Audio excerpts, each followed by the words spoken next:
ورفعت عيني للسماء أرى بها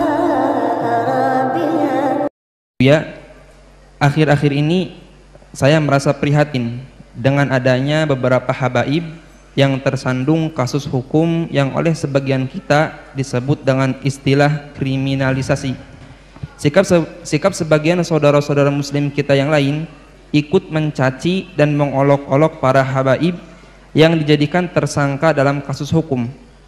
Mereka ikut mencaci dan mengolok dikarenakan para habaib tersebut dakwahnya dianggap keras dan kasar, serta dianggap berseberangan dengan kiai atau tokoh agama yang mereka ikuti.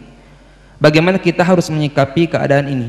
Bagaimana sikap kita jika seandainya ada perilaku seorang habib yang tidak kita sukai atau perilaku seorang habib yang melanggar agama? Habaib atau kaum asyraf sadah adalah orang-orang yang dipilih oleh Allah dengan nasab mulia, yaitu nasab sambung dengan baginda Nabi Muhammad SAW melalui Sayyidat Fatimah Az-Zahra. Kalau memandang mereka, kita pandang dengan dua cara pandang. Sebagai manusia kita lihat mereka, beliau-beliau adalah manusia yang bisa bersalah. Tapi di sisi lain kita harus tetap melihat beliau adalah dzurriyyah Nabi SAW. Kalau mereka melakukan kesalahan, jangan sampai kita menjadikan merendahkan kehabaibannya. Naudzubillah. Kadang muncul kebencian di hati kita. Habib. Ini sudah ada muncul kebencian. Kalau dia salah, kita katakan salah sebagai manusia. Tapi jangan dihubung-hubungkan dengan istilah habaib. Karena kalau kita menyebut dengan nada merendahkan kalimat habaib, kita akan merendahkan sesuatu yang sambung dengan Nabi SAW. Kita tegur dia salah, tapi nggak usah karena habaibnya tuh habaib, nggak usah seperti itu. Seperti ada kebencian di hati kita dengan ahli bait Nabi, hati-hati, Nabi tidak akan menengok kita, tidak akan melihat kita. Kalau beliau bersalah, tentu kita wajib mengingatkan. Bahkan kewajiban kita mengingatkan beliau lebih daripada kita mengingatkan yang lainnya. Kenapa? Karena kita mengambil hidayah daripada kakek beliau. Kenapa di saat cucu baginda Nabi melakukan salah kok kita diam-diam saja? Tapi jangan sampai kita mencaci, mengolok, merendahkan karena dia habaib. Awas, hati-hati itu. Pandang dia salah kita ingatkan. Kalau kesalahannya jangan ditiru, jelas itu. Tapi jangan sampai ada kesan habib tuh. Akhirnya kita merendahkan nasab mulia baginda Nabi SAW. Saat itu kita akan runtuh menjadi rendah. Pandang dengan dua cara pandang. Jika salah dia manusia, sesuai dengan prosedur bagaimana meluruskan kesalahan yang benar. Tentunya bukan dengan bermacam caci maki dan sebagainya. Kemudian jangan dihubung-hubungkan dengan masalah nasab tadi. Nasab mulia itu pilihan dari Allah. Nggak bisa, orang minta pun nggak bisa dapat. Itu sudah dipilih. Beliau punya nasab sambung kepada Rasulullah SAW. Jangan sampai kita merendahkan kehabaibannya itu. Berarti kalau kita merendahkan kehabaibannya, kita merendahkan nasab mulia. Hati-hati. Kalau salah, kita tegur. Wajar, tapi tidak jangan dihubungkan masalah habaibnya kemuliaan itu. Dzurriyyah Nabi SAW adalah mulia. Waspadalah, kadang ini karena ada gedengki tersembunyi di hati kita. Kalau sudah habib lah gitu, habib. Bahkan sampai derajat mendustakan nasab, habib palsu. Tidak bisa, kalau nasabnya benar, tetap benar. Kita mengatakan palsu, malah masuk wilayah dosa lagi. Kalau masalah ada habib yang bersalah, ya tugas kita bagaimana? Sebagai pengikut Nabi yang mencintai Nabi, gimana perilaku kita dengan cucu Nabi? Apakah kita rela cucu Nabi melakukan kesalahan seperti itu?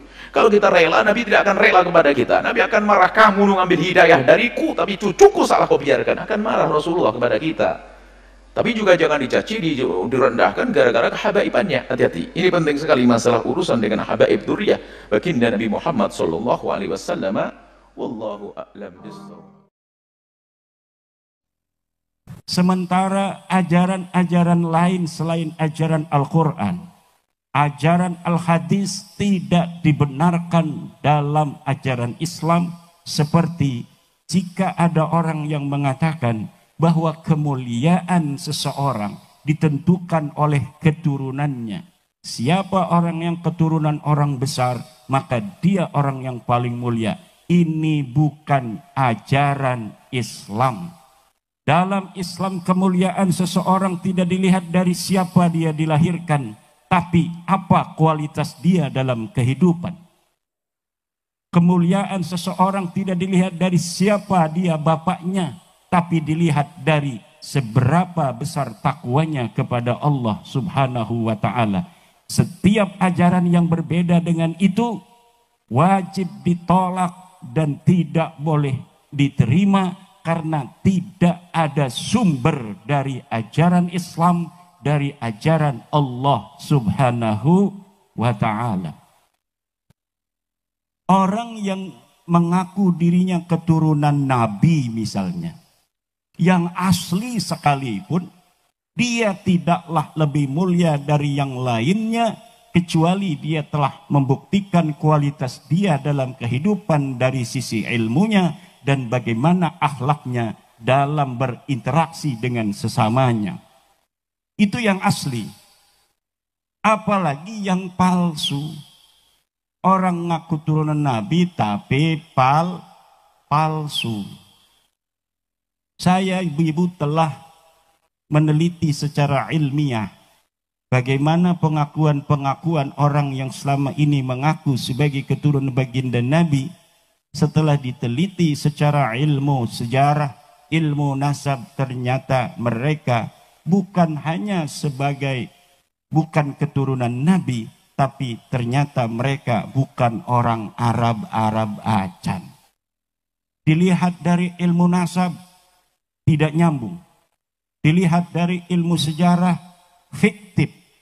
Nama-nama yang disebutkan sebagai luhur mereka ternyata adalah orang-orang yang tidak ada orangnya.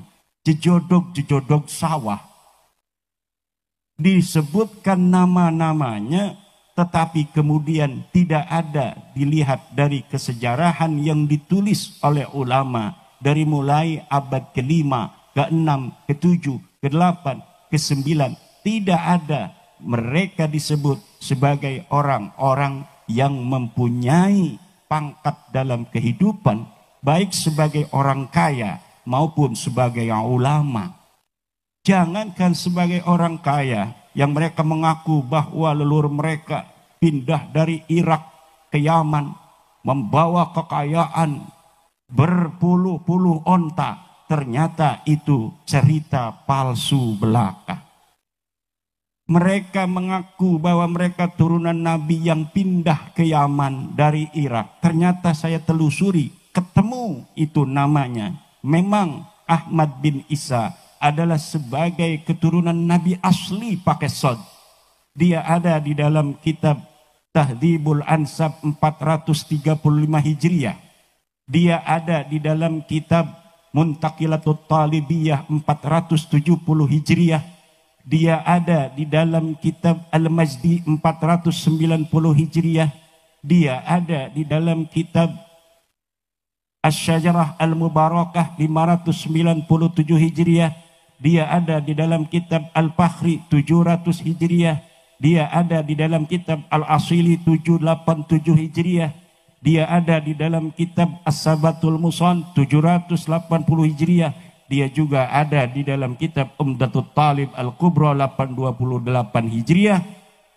Tapi tidak disebutkan Ahmad bin Isa ini punya anak namanya Ubaidillah, di mana para Habib Ba'alawi mengaku sebagai keturunan Ubaidillah. Ahmad bin Isa ini benar turunan Nabi. Dia punya anak namanya Muhammad, Ali dan Husain. Terverifikasi di dalam kitab-kitab nasab semuanya ada. Tapi tidak ada anak yang bernama Ubaidillah seperti apa yang diaku oleh para Habib-Habib Ba'alawi.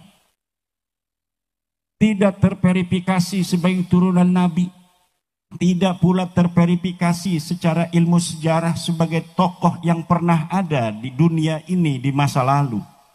Jadi bukan hanya sebagai bukan keturunan Nabi, tapi juga nama Ubaid ini tidak pernah dilahirkan di muka bumi. Ubaid punya anak namanya Alwi. Saya telusuri dalam kitab-kitab sejarah yang banyak ditulis, tidak ada pernah dilahirkan orang bernama Alwi bin Ubaid.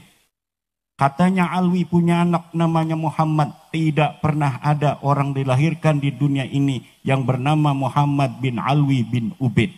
Muhammad bin Ali bin Ubaid, tidak ada. Katanya punya anak namanya Alwi II, tidak ada. Katanya punya anak yang apa namanya itu Ali Kolikosam, tidak ada. Diceritakan di abad 9 Hijriah oleh seorang Ba'alawi namanya Ali Asakran.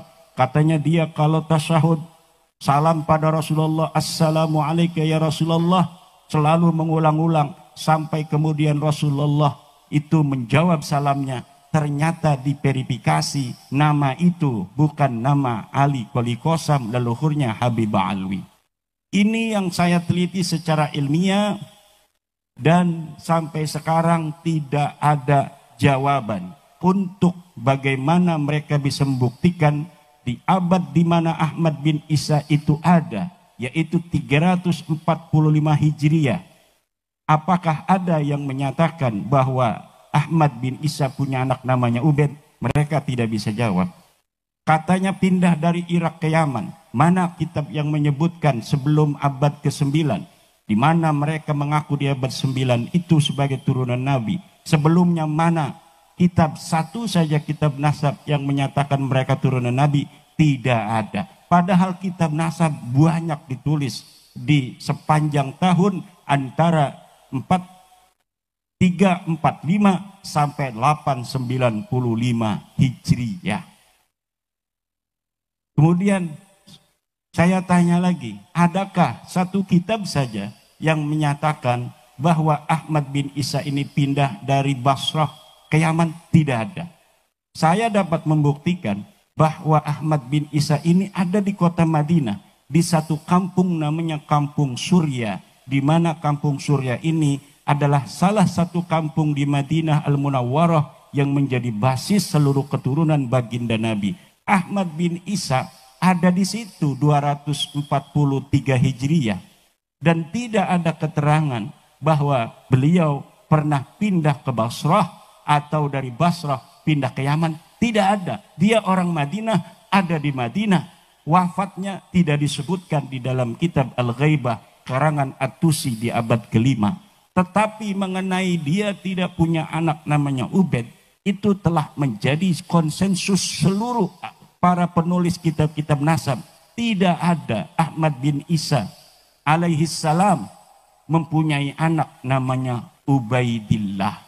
Tidak ada orang namanya Ubaidillah ini pernah ada di Yaman. Kitab-kitab Yaman sudah ada. Tabaqat Fuqaha il-Yaman, Tabaqat Sulaha il-Yaman, Tarikh Al-Yafi'i, Tarikh As-Suluk. Tidak ada yang menyebut nama orang, nama Faqih Muqaddam, Faqih Muqaddam. Tidak ada. Katanya wali mi'rajnya 70 kali. Tidak ada. Kalau Syekh Abdul Qadir Al-Jailani disebutkan sebagai seorang waliullah, itu ada di dalam kitab-kitab yang di mana dia lahir, dia hidup, itu ada ulama-ulama lain yang mencatat keberadaannya. Hari ini Imaduddin Usman ada di dunia ini tahun 2024. Nyari aja di Google Imaduddin Usman, thread akan banyak berita tentang Imaduddin Usman. Itu ditulis oleh orang lain membuktikan eksistensinya pernah ada. Kalau misalnya 1000 tahun lagi mau dicari, pernahkah ada di Lampung seorang bernama Kiai Ulin Nuha yang ada di Lempuyang? Pas dicari data-data masa lalu tahun 2024 ada berita Kiai Imaduddin Usman mendatangi pondok pesantren Darul Ulum asuhan Kiai Haji Ulin Nuha Al-Hafidh. Ada yang nulis, ternyata itu bisa ditelusuri. Dan kalau orang berbohong tentang sejarah, serapi-rapinya dia berbohong, pasti akan ketahuan dengan teori dan metodologi para ahli filologi dan para ahli teks.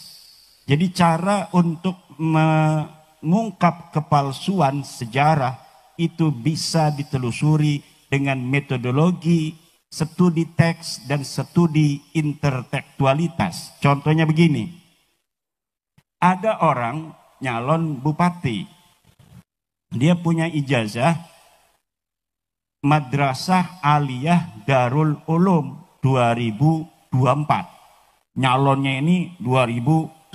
misalnya atau 2050. Dicurigai ijazahnya palsu, aliyah dari Darul Ulumnya. Kenapa dicurigai palsu? Karena ada data dari Kementerian Agama lulusan-lulusan Darul Ulum tahun 2024 dan tidak ada namanya. Ini membuktikan ijazah yang dikeluarkan itu yang dia jadikan syarat sebagai calon bupati adalah ijazah palsu.